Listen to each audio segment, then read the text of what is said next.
The entity within. In the heart of Sao Paulo, amidst the bustling streets and towering buildings, lived a young woman named Marina. She was an ordinary office worker by day, a diligent employee who seldom missed a deadline. But by night, she was haunted by something far beyond the realm of the ordinary. Marina had moved into her new apartment 6 months ago. It was a quaint, cozy place nestled in an old building with a rich history.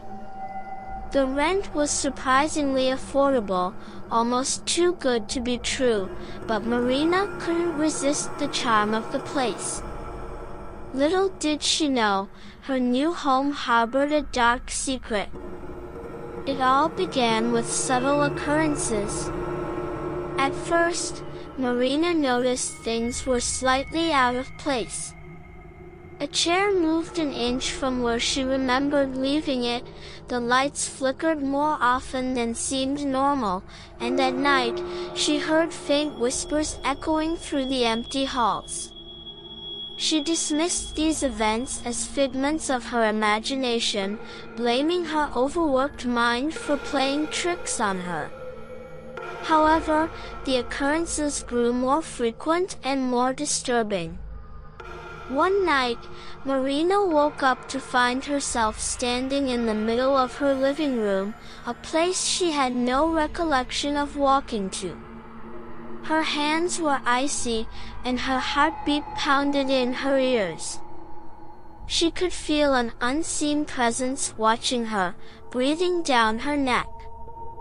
Panic-stricken, she fled back to her bedroom, locking the door behind her. The nightmares began soon after. Marina dreamed of a shadowy figure with hollow eyes and a twisted grin, standing at the foot of her bed, whispering her name. Marina. Marina.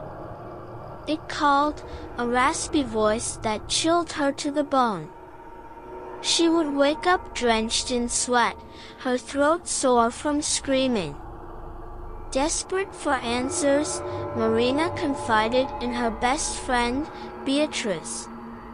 Bea was a believer in the supernatural, having grown up with tales of spirits and entities from her grandmother.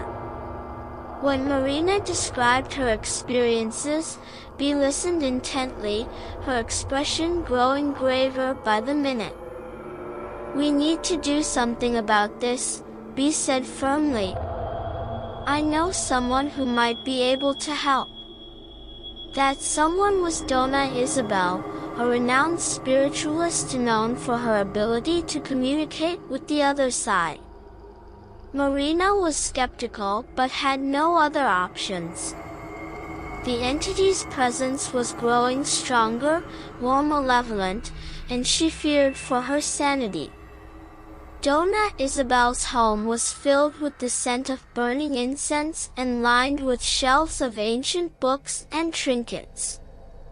The old woman had an air of wisdom and authority about her.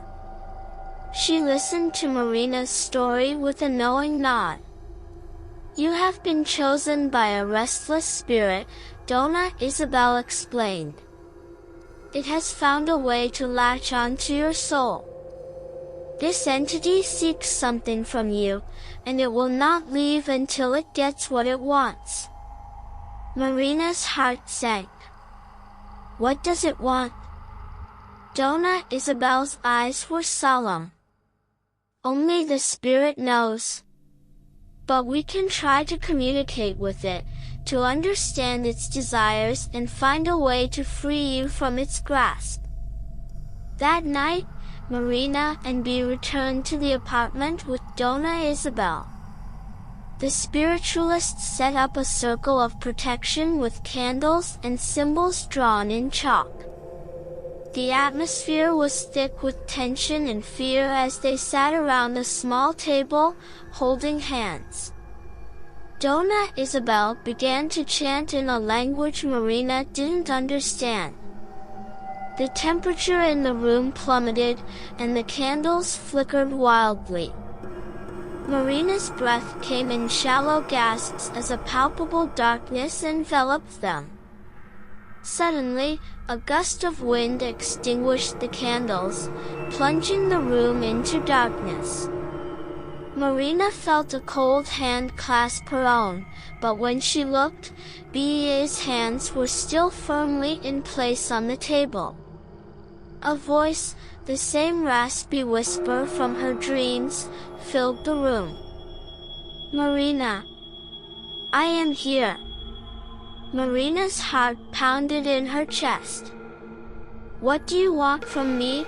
she managed to ask, her voice trembling. The entity's response was a chilling laugh. "I want what was taken from me. I want my life back." Images flooded Marina's mind, flashes of a past she had never known. A young woman, much like herself, living in the same apartment decades ago. A tragic accident, a life cut short, and a soul trapped in limbo. The entity was the spirit of this woman, cursed to roam the earth in search of a way to reclaim her lost life. "I can't give you your life back," Marina cried. "But maybe I can help you find peace." The entity's grip tightened, and Marina felt a surge of anger and despair. "Peace? I don't want peace. I want to live again." The room shook, and the table rattled violently. Donna Isabel's chants grew louder, more urgent. Marina felt herself being pulled between two worlds, the physical and the spiritual, as the entity's presence grew more forceful. In a final, desperate attempt, Marina spoke from the heart. "I understand your pain, your longing. But this isn't the way. Let go, and find the light. There's peace on the other side, waiting for you." For a moment, there was silence. Then, the entity's grip loosened, and a soft sigh echoed through the room. The candles flickered back to life, and the oppressive darkness lifted. Marina felt an overwhelming sense of relief and exhaustion. Donna Isabel smiled gently. "You've done it, Marina. You've helped her find her way." Marina's life slowly returned to normal. The whispers ceased, and the nightmares faded away. She knew that the entity had finally found peace, and in doing so, had freed her from the torment. Yet, as she settled back into her routine, Marina couldn't shake the feeling that the entity's presence had left a mark on her soul. She had faced her deepest fears and emerged stronger, but the memory of those haunting nights would forever linger in her mind.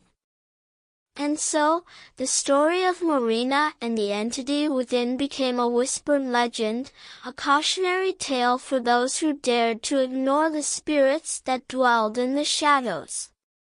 For in the heart of every home, there may lie a presence waiting to be acknowledged, a soul yearning for release.